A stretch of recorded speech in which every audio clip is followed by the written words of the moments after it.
We're not told we deserve to love on ourselves and care for ourselves and prioritize our wellness, but it's changed. That time is gone. Look around you. There's no ugly babe out there. Guess what I do with my own savings of 20K? I spend it on BBL. He's saving up his money, putting his money into his business, creating more wealth for himself. This is me, and I don't hate me. I'm not the cause of your problem.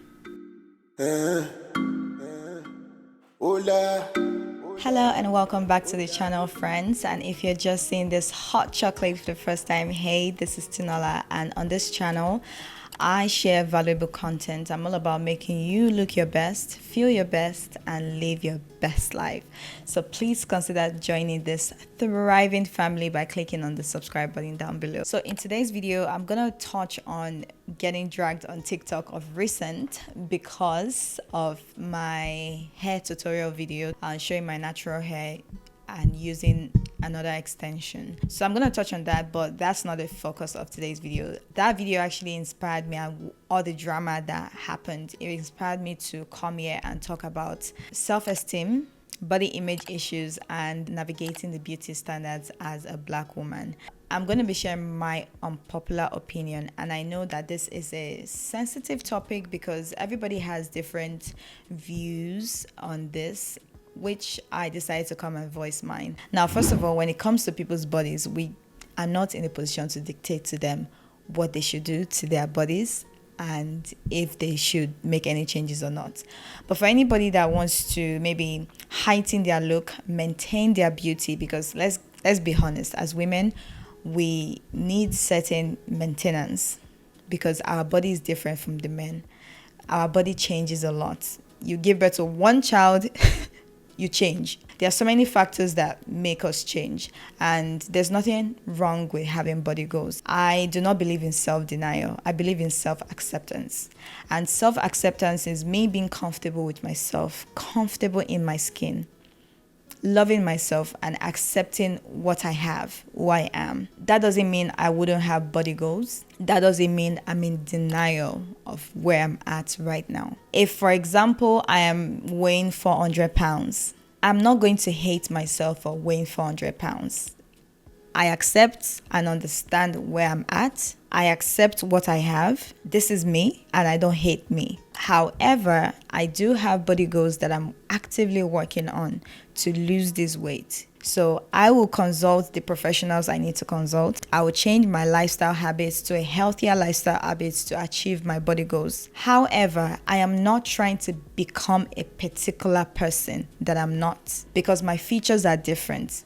No matter how much we try, there are certain things we cannot control. Our bone structures are different. If someone that is 400 pounds with heavy bone density is trying to be as skinny as I am, that could be a body goal that is not possible because I have thin bones. I'm not going to say, oh, God created me to be 400 pounds. I'm accepting it the way I am, even when it's clearly affecting the quality of my life. When it comes to the decisions I make and how I think we can process things is, how does this affect our well-being? When it comes to body image issues, we all know that social media and capitalism has really taken us to a bad place. And I'm not going to come here and say the beauty industries should not keep making their money. They have to keep making their money because capitalism rules the world and it's their business, right? They are selling their products.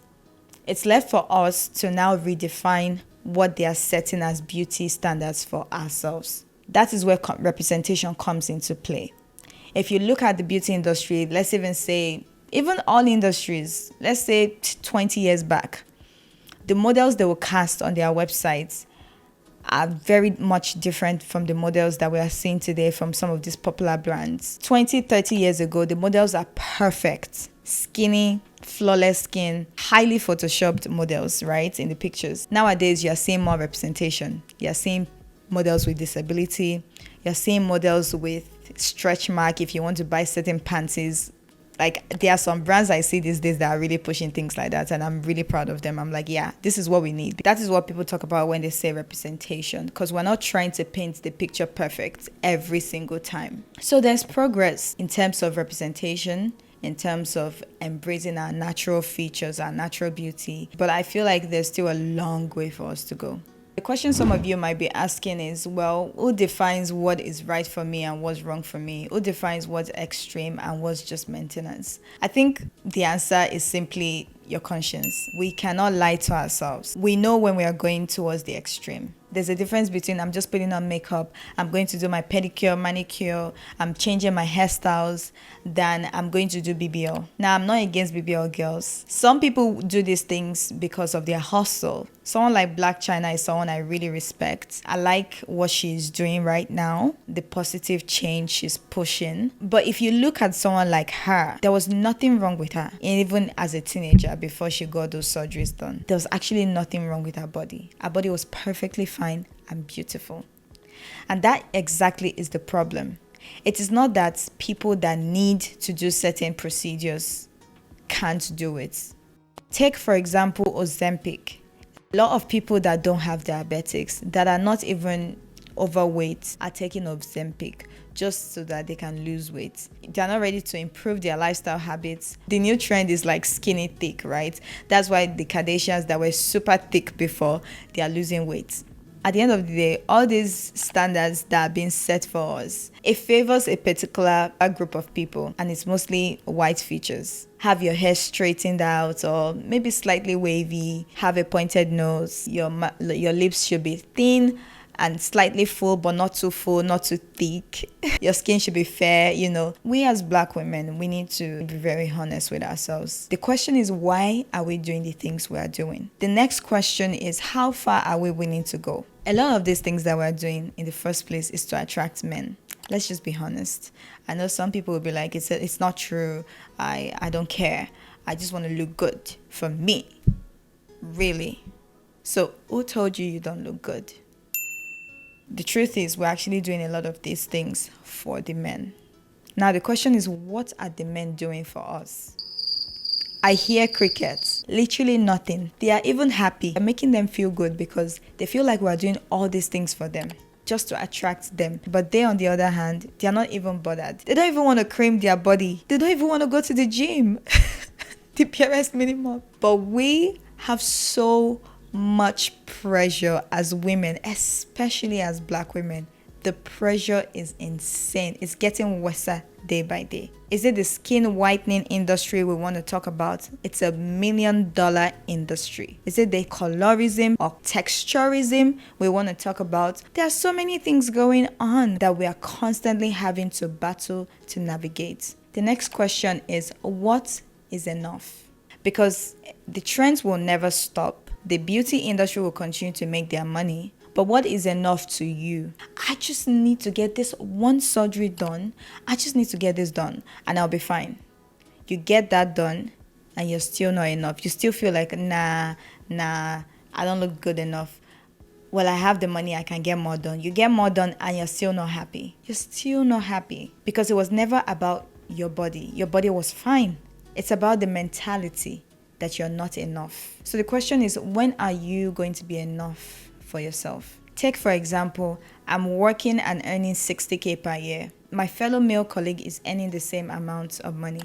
But guess what it does? It saves 10 to 20K out of the 60K. Guess what I do with my own savings of 20K? I spend it on BBL. Now he's saving up his money, he's putting his money into his business, creating more wealth for himself. I'm pouring all the money on myself, chasing the trends to look good. Still, I don't feel like I look good enough because no matter how good I look, another lady will be more beautiful. And that's something that we have to recognize and accept. No matter how beautiful you look, someone else will be more beautiful than you are. So are you enough for yourself right now? Anyway, I don't want to be ranting too much, but here are a few practical tips I have in terms of us boosting our self-esteem, because all these things they are grounded around our self-esteem. Our self-esteem can easily be affected by our past relationships, our backgrounds, our upbringing, the society. What can we do to improve that? First of all, we have to understand our features and how to use them. Trust me, no matter how ugly you think you are, you have certain features in your body that looks very good, and you just need to learn how to highlight them properly. Second tip is to practice self-care. It works. It really works. Self-care as a black woman is not negotiable. For so long, we've been taking the back seat. We've not been the priority. We're not told we deserve to love on ourselves and care for ourselves and prioritize our wellness. But it's changed. That time is gone. It's now time for us to really look out for ourselves. There are so many ways you can practice self-care aside doing beauty maintenance, which is good, but there are so many other ways which we can talk about in details in another video. But the other way to increase your self-esteem is to be competent at something. Once you get competent at a skill, once you have something you're very good at, trust me, your confidence level will increase. Period. Let's not focus so much on the outside. Because even the men you're trying to attract, they don't only look at the outside features. Look around you. There's no ugly babe out there. But hey, I want to keep this video short and sweet. Now, let me quickly touch on what happened on TikTok. A lot of people reacted to the video I made about using a braiding hair as a ponytail slick. If you guys haven't seen that video, go check it out. And if you're not following me on TikTok, Instagram, follow me real quick, okay? Let's be friends. Follow me, why not? There was some constructive criticism, which I understand and I accept and I appreciate. It's not because I didn't know what to do to my hair to make it blend better, but that was not my focus for the video. I had 20 minutes to make a video to show a particular hairstyle idea, and that was what I did. Some people found it helpful. Some people liked it, saved it, shared the video. But there were a few nasty comments. Most of the comments were just people playing around, nothing personal. Some comments were quite nasty. Some were blocked. Let's be real with ourselves. There were a lot of texturism comments. You wouldn't find people go under videos of girls, slay queens, slaying their edges, their lace wigs. Even some of those lace wigs when they look like fishnets. I don't go under their comments to condemn their hair, condemn what they are doing, and telling them that it doesn't look perfect, it doesn't look as good, or they are putting on fake hair from China. But when you see girls styling their natural hair, people are more critical about that. Who are these people? The same black women. Same black women that we're telling ourselves, let's empower ourselves, let's accept our natural beauty, let's accept our features. We're still the same people condemning ourselves. Oh, go get a relaxer, mom. Go relax your hair. Some of the comments were wrong. Some people were actually mad at me for smiling in the video. I'm not the cause of your problem. Constructive criticism is always welcome. But when people are saying things like, oh, I thank God for my own hair texture. I saw a comment like that and it was very early on when I just posted the video. I had to go check. I couldn't check all the comments because there were thousands of comments there. You guys can check out the video and the comment section. But there was a particular comment like that and I had to click on the girl's profile. I saw she was like biracial with the very wavy hair. I'm like, yeah, right. Yeah. At the end of the day, there's nothing personal. I'm glad I got the engagement I got on the video anyway. I stopped reading the comments very early on and I just wanted to do this video to keep this conversation going around body image issues, all the isms, colorism, texturism, the beauty standards, and how we can do better in terms of representation, in terms of accepting ourselves for who we are. Okay guys, I have to go. Thank you so much for watching and let me know your thoughts and opinions in the comment section. Also, please give this video a thumbs up if you enjoyed watching so far and subscribe if you haven't. I'll see you guys in the next video. Until then, keep shining. Bye.